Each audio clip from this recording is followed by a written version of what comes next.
जैसे मान लो कि हस्बैंड और महिलाओं को बात पचती नहीं है ना।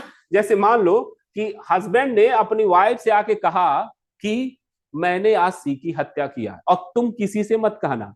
देखो वह जरूर अपने सहेली से बताएगी, कहेगी कहेगी कि आज हमारे पति ने कहा था कि हमने सी की हत्या की है ना।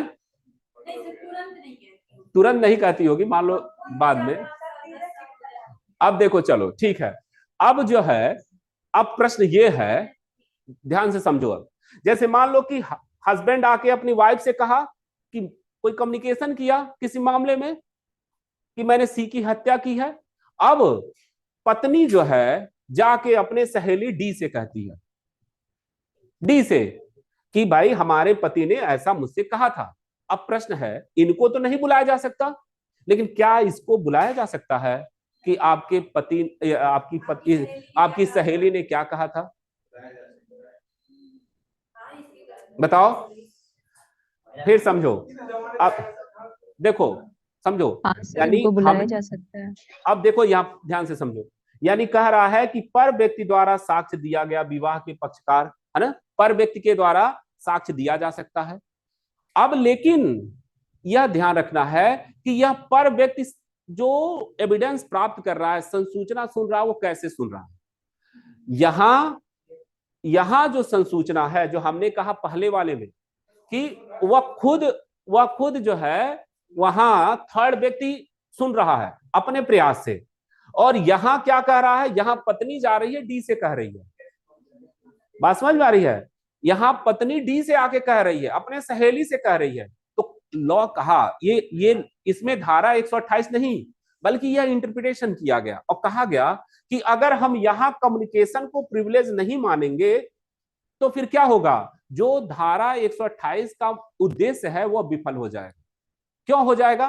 क्योंकि अगर यह पत्नी अपने सहेली से आके कह रही है ना, तो इस दशा में यह धारा 128 का उद्देश्य क्या होगा, विफल हो जाएगा। इसलिए इसको भी यह कहने से रोक दिया जाएगा कि तुम्हारी पत्नी ने या तुम्हारी सहेली ने क्या कहा था। ध्यान से समझो। हाँ, यानी यह भी प्रिविलेज के तहत आएगा। अब देखो इसमें क्या है, अगर यह दोनों में अंतर क्या है, अगर यह मान लो दोनों बात कर रहे हो ऑनलाइन, दोनों बात कर रहे हैं और यह डी सुन ले, दोनों दोनों दोनों ये नहीं जान रहे हैं कि हमारी बात को सुनी जा रही है। अब कोई सुन लिया तो फिर तब वहां यहां जो है प्रिविलेज ये लागू नहीं होगा, यानी अपवाद होगा, है ना। इनको बुलाया जा सकता है कि क्या ये लोग बात कर रहे थे। लेकिन पत्नी या पति का कोई भी पक्षकार अगर दूसरे को जाके बता रहा है तो फिर यहां प्रिविलेज धारा 128 इसको भी रोकती है।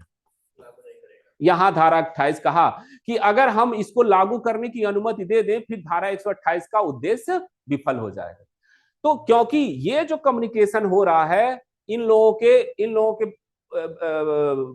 जानकारी के बिना हो रहा है, और यहां जानकारी से हो रहा है,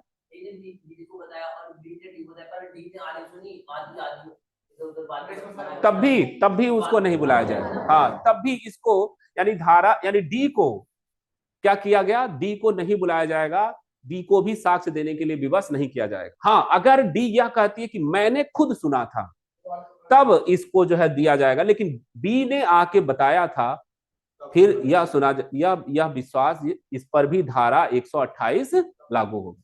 बात समझ में आ रही है ना?